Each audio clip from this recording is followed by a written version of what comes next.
ပူလာတဲ့ကြီးကိုမှဒီထဲမှာလာပြီးဒီနယ်ပြီးထဲမှာလာပြီးအေးခံပြီးတယ်တိုင်ငယ်တွေဆိုအေးခံလာပြီးတယ်အဲ့မှာကျွန်တော်ကဒီထဲမှာအေးလိုက်ဆိုရင်တိုင်ငယ်တွေပြန်ဆုပ်တယ်အဲ့လိုဖြစ်တာပူလာလေးမှာအေးခံလို့မှဒီမှာနေရအလုံးမရှိဘူးဆိုရင်ကျွန်တော်ဒီဘက်အိုဝါဘိုက်ကနေပြီးအကုန်လုံးမှုတ်ထုတ်ပြန်မှာပေါ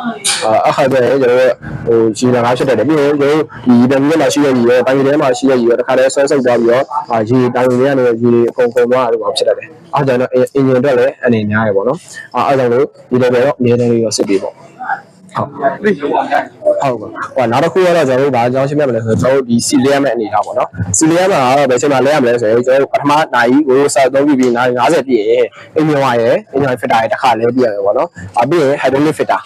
ဒီ hydraulic fitter အင်ဂျင်ဝါအင်ဂျင်ဖစ်တာကတော့နိုင်50ပြည့်ရင်တော့တစ်ခါလဲပြရမယ်နောက်ပိုင်းမှာဘာလို့နိုင်50တော့လဲခိုင်းတာလဲဆိုရင်ကျွန်တော်တို့ကခုမှစက်ကလည်းအစ်စ်ခုမှအင်ဂျင်ကအစ်စ်ပေါ့နော်ဒီကတော့အသားမကျသေးတဲ့အနေထားတစ်ခုကြောင့်မလို့ကျွန်တော်တို့ကအထဲမှာတမန်တန်စာလေးပါလေးဖြစ်တတ်တယ်အဲ့ဒါကြောင့်မလို့ကျွန်တော်တို့ကပထမတစ်ခါနိုင်50သုံးကြည့်ပြီးသွားနော်အင်ဂျင်ဝါအင်ဂျင်ဖစ်တာပြီးရင် hydraulic fitter ဒါကတော့နိုင်50မှာတစ်ခါလဲပြရမယ်ပြီးရင်ဘယ်ချိန်မှတစ်ခါထပ်လဲရမလဲဆိုရင်အင်ဂျင်ဝါမှာဆိုရင်ဒီကဒီမှာလဲပြထားပြီးရပေါ့နော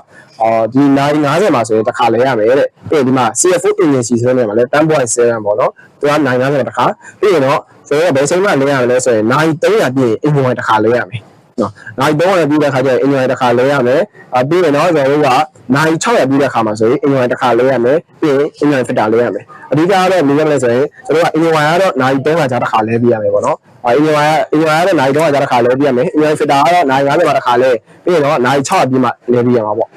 ့အတန်းနိုင်ရောဒီလိုမျိုးဖြစ်မယ်ဆိုရင်တော့ဒီပြရမယ်အင်ဂျင်ဝါလဲတိုင်းအင်ဂျင်ဖစ်တာလဲရင်တော့ပို့ပြီးတော့အကောင်းဆုံးပေါ့နော်အဲ့ဒါကြောင့်ပုံမှန်ဆိုရင်တော့ဒီတက်မှတ်ပေးထားတဲ့နိုင်ကြီးကတော့ engine fitter ဆိုရင်နိုင်50မှာလဲတယ်ပြီးရင်နိုင်600မှာလဲလို့ရတယ်engine ကတော့နိုင်50မှာလဲတယ်နိုင်50လဲပြရရင်နိုင်300ကြာလဲသွားပြရမယ်နော်ဒါကတော့ engine နဲ့ engine fitter နောက်တစ်ခုကဘာလဲဆိုတော့ဒီ hydraulic fitter hydraulic ဈေးစကားဆိုလဲသူကဒီမှာလည်းရေးထားတာကတော့ hydraulic ဈေးစကားဆိုပြီးရေးထားတယ်ဒီ hydraulic ဈေးစကားမှာဆိုရင်လည်းဟိုကနှလုံးပေါ့နော်အဲ့နှလုံးကလည်းဘယ်ချိန်မှလဲရမလဲဆိုရင်နိုင်50မှာတစ်ခါလဲရမယ်ပြီးရင်သူ့ရဲ့ hydraulic fitter ကတော့နိုင်200ကြာလဲသွားပြရမှာပေါ့ဒီမှာလည်းသူကပြထားပေးတယ်ပေါ့နော်hydraulic ဈေးစကားတဲ့နိုင်50မှာတစ်ခါလဲမယ်ပြီးရင်နိုင်200မှာတစ်ခါ400မှာတစ်ခါ600မှာတစ်ခါ800မှာတစ်ခါနိုင်1000မှာတစ်ခါနိုင်200ကြာတိုင်းလဲသွားပြရမှာပေါ့ဒါကတော့ hydraulic ဈေးစကားပေါ့နော်ပြီးရင်ကျွန်တော်ကအင်ဂျင်ဆိုရင်လည်းလဲရမယ့်လီတာကဘယ်နှလီတာလဲဆိုရင်သူ့ရဲ့အင်ဂျင်က 10.7 လီတာဝဲပူပူလေးပဲထည့်ပြရမှာပေါ့နော်10လီတာဝဲပူပူလေးပဲထည့်ပြရမယ်10လီတာဝဲပူပူလေးပဲထည့်ပြရမယ်သူ့ကိုလည်းအားကြလဲဘယ်ကနေဖောက်မလဲဆိုရင်ကျွန်တော်တို့ကဒီအောက်ကချက်နဲ့ပေါ့နော်ဒီအောက်ချက်နဲ့ပေါ့နော်ဒီအောက်ချက်နဲ့20နှစ်ကနေပြီးတော့20နှစ်နှလုံးကနေပြီးဖောက်ပြရမယ်နော်ဒီနှလုံးကနေဖောက်ပြရမယ်ဖောက်တဲ့အခါကျရင်နှစ်ဖက်လုံးဖောက်ပြီးမှတော့ရမှာပေါ့နော်တစ်ဖက်တည်းကဖောက်လို့မရဘာလို့လဲဆိုတော့ကဲမှန်ကန်မလို့လားဆိုတော့လည်းမဟုတ်ဘူးကန်တော့တကယ်လည်းပဲအဲဒါကျွန်တော်တို့ကအလဲမှာက full shot ကြီးပေးထားတာဖြစ်တဲ့ကြောင့်မို့ကန်က6ဖြစ်နေတာ6ဖြစ်နေတာဖြစ်တဲ့ကြောင့်လေဒီဘက်ကဖောက်လိုက်တယ်တစ်ဖက်တည်းဖောက်လိုက်တယ်ဆိုရင်ကျတော့ဟိုတစ်ဖက်ကတိုက်တာဘက်3တာလောက်ကြံနေတတ်တယ်အားကြောင့်မလို့ပေါ့နော်ကျွန်တော်တို့ကဖောက်တဲ့ခါကျရင်တော့နှစ်ဖက်လုံးဖောက်ပြရမယ်ပေါ့နော်ဖောက်ပြီးရင်တော့ကျွန်တော်တို့အင်ဂျင်ဖစ်တာဖြုတ်ပြရမယ်အင်ဂျင်ဖစ်တာတွေပြန်တက်တဲ့ခါကျရင်လည်းကျွန်တော်တို့ကစီရီပါကိုကြိုးစားမလို့ဘူးနော်ဒီအင်ဂျင်ဖစ်တာလေးကိုစီရီပါကိုကြိုးပြီးပြန်ထည့်ရလို့ပြန်ပိတ်တာလို့ပေါ့တော့လောက်ဆောင်မလို့သူကတော့ဒီတိုင်းအလဲဖစ်တာဖြစ်တဲ့ကြောင့်ကျွန်တော်တို့ကစီကြိုးလိုက်ရင်လည်းပြန်ပြီးရမယ်တော်လိုက်တယ်ပဲဖြစ်သွားမှာအခါကျရင်ကျွန်တော်ကအင်ဂျင်ဖစ်တာလဲဆိုရင်အင်ဂျင်ဖစ်တာအစ်ပြန်ကောက်တက်ပြီးရမယ်ကျွန်တော်ကချက်နဲ့ပိတ်ပြီးတော့အင်ဂျင်ထည့်ပြရမှာပေါ့နော်သူ့ထည့်တဲ့ခါကျရင်လည်းဘယ်ကနေဆက်ရမလဲဆိုရင်ကျွန်တော်တို့ကဒီမှာလဲအင်ဂျင်ပေါက်ပါနော်ဒီမှာထည့်တဲ့ပေါက်ပါတယ်ဒီကနေဖွင့်ပြီးတော့ကျွန်တော်က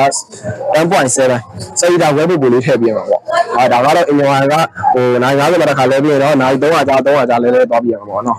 ်ဒါကတော့အင်ဂျင်ဖြစ်တယ်ပြီးရင်ဒီဇယ်ဖစ်တာဒီဇယ်ဖစ်တာကကျတော့ဘယ်ချိန်မှလဲရမလဲဆိုရင်သူကဒီမှာရေးထားတာကစီစဉ်စကားပေါ့နော်တလုံးဟိုမှာနိုင်400ပြီးမှလဲပြရမယ်